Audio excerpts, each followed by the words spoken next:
Tax lien certificates have existed in the United States for over 200 years. A tax lien certificate is simply a piece of paper, but a very important piece of paper. It represents a payment an investor has made to the government to pay the delinquent property owner's unpaid taxes.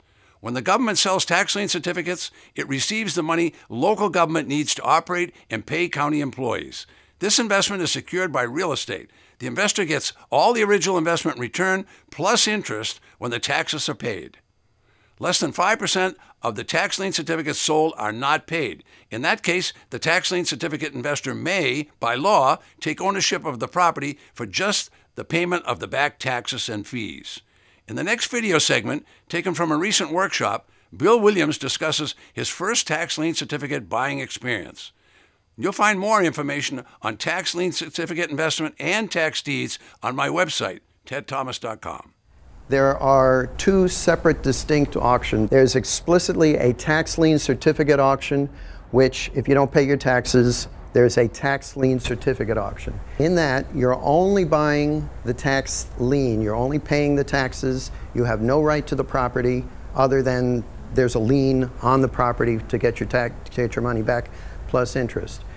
The first auction I went to was with Ted. He brought myself and some other people to an auction in Brevard County, which is the county I live in. And we went to the auction and I watched what was going on. And at that time, most counties here have gone to online auctions. Back then it was all live auctions.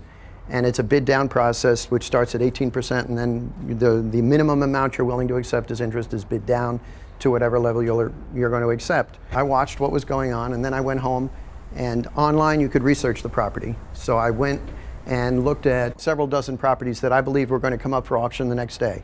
So the next day I go to the auction and I've got money. I went to the treasurer's office, put down my deposit. At this auction I was bidding on something where the tax lien was $670.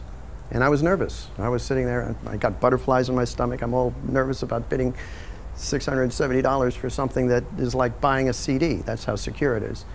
And anyhow, I go there and somebody bids 18%. It was an empty lot, and I saw that they were going for about 16%. So rather than bid 17, let somebody else bid 16, I jumped right to 16. There were no other bidders. I got it, and the butterflies went away. All right, to end that story, I got paid back something like 9 months later. I got my money back in 16%.